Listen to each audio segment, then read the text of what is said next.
Thank you for spending part of your Christmas Eve day with us on THV 11 News at noon. I'm Karen Fuller. Many Arkansans are out and about checking off their Christmas lists or hitting the roads to see loved ones and travel in that rainy weather out there today. So let's go over to meteorologist Tracy Bean. She's monitoring our THV 11 impact alert today on this Christmas Eve. Tracy, what is the latest? That's right. It is still very rainy out there as we expected. Now, we did issue that THV 11 weather impact alert, and it's not for any severe weather. It's just because we know there's going to be a lot of people on the road and there's going to be a lot of rainfall, and it's going to last throughout today, overnight tonight, and then some tomorrow. So that is valid until 6 p.m. tomorrow, which is Christmas Day.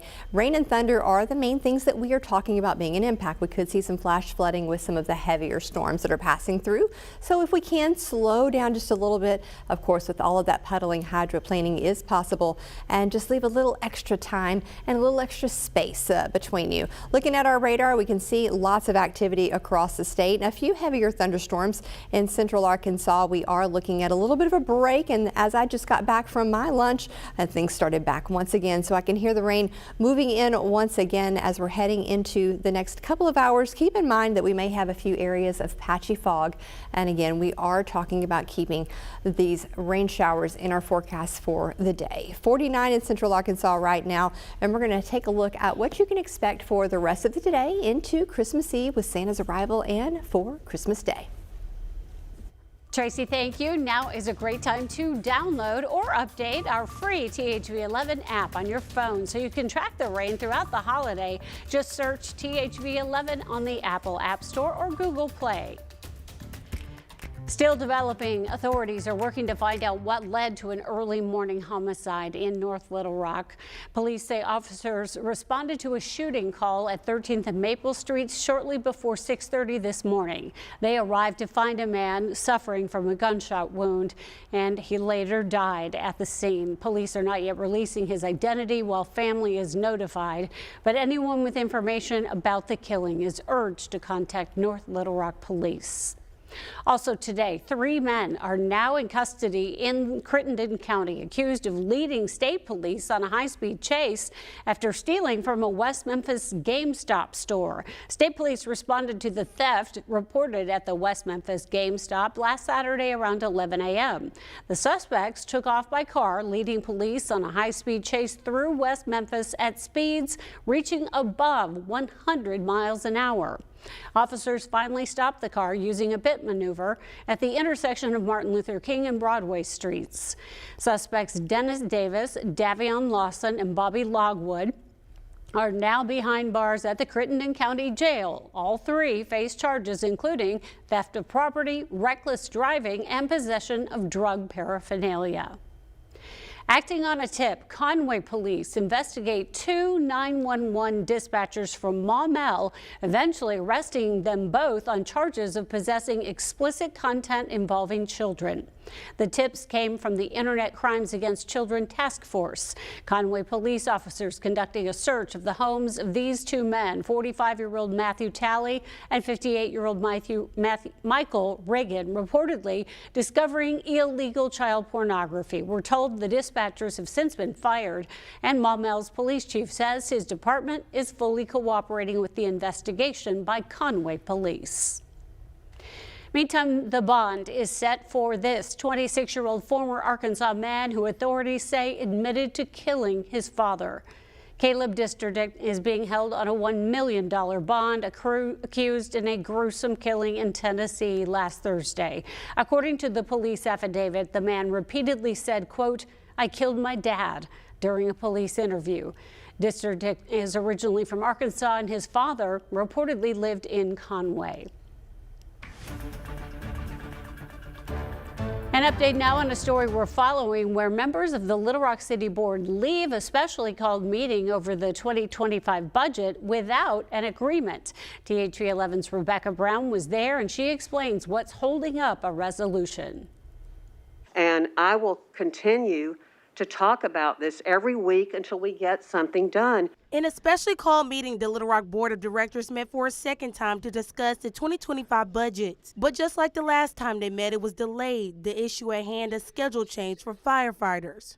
We've been spending the past few weeks on whether or not we change the firefighter schedule from 24 hours on to 48 hours off to 48 hours on and 96 hours off. Director Cappy Peck was very vocal during the meeting, sharing her support for the fire department's request, but also for other concerns brought to her about their living conditions. The older fire stations with rat infestations, bat infestations, which is a huge health hazard. Several times throughout the meeting, the mayor made it clear this special meeting has nothing to do with the monetary request, but everything to do with what a schedule change could mean for staffing. But we're not comfortable making that management change at this time.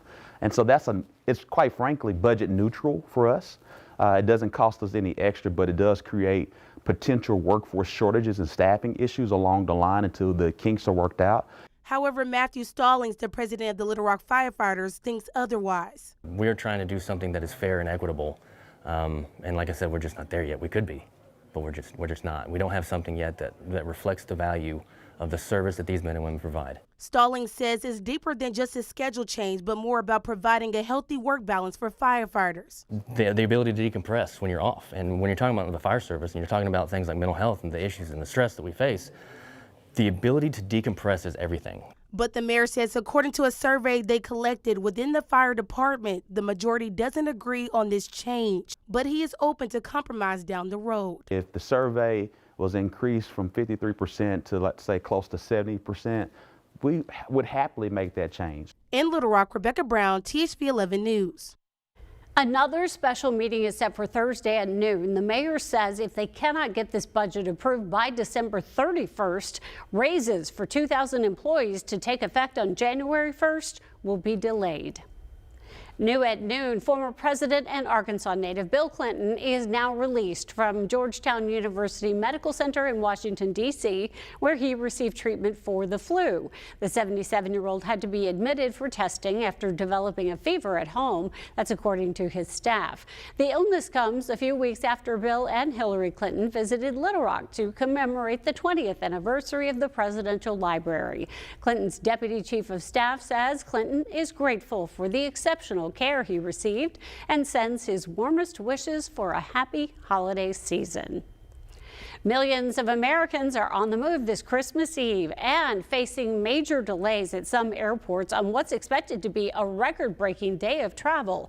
Bad winter weather in some parts of the nation is causing problems, and technical difficulties for American Airlines this morning led to a ground stop of roughly an hour for all of its flights. Skylar Henry has more from Atlanta. At airports across the country, it was hurry up and wait. Long lines greeted flyers at Washington's Reagan National Airport Monday. Nationwide, the TSA expects to screen nearly 40 million passengers from December 19th through January 2nd, a 6% increase from a year ago. Passengers also packed airports in Denver, Pittsburgh, and in Boston. Yeah, it's worse than I expected. So feeling a little slightly panicked. I'm a full-time teacher, so I'm just trying to be on the beach and chill. In Seattle, one anxious passenger opened the emergency exit door of an arriving Alaska Airlines flight Sunday night. No one was hurt. An estimated 107 million people will travel by car for the holidays, including Tony Ultramori, who was filling up for a 1,000-mile drive from Texas to Colorado. This is one of those trips where it doesn't matter how much it's going to cost because it's good to see your family. Lucky for him, gas prices compared to last Christmas are down an average of 8 cents a gallon. Gas prices going into the holidays this year are at some of their lowest levels since the pandemic. Christmas gas prices this year are likely to be at their lowest level on Christmas since 2020. For those planning on driving today, another bit of good news. Expected to be less traffic on the roadways. Now, the big holiday rush, if you will, is actually expected after Christmas. Many airports anticipating huge crowds this Friday. Skylar Henry, CBS News, Atlanta. It is Christmas Eve, but a group of Starbucks workers are not serving anything today. In fact, they're walking off the job. The local impact on your cup of Christmas coffee coming up at about 12:17. And we've got cloudy skies, light rain, and patchy fog on this Christmas Eve. Stay with me. We're going to talk about this holiday forecast coming up after the break.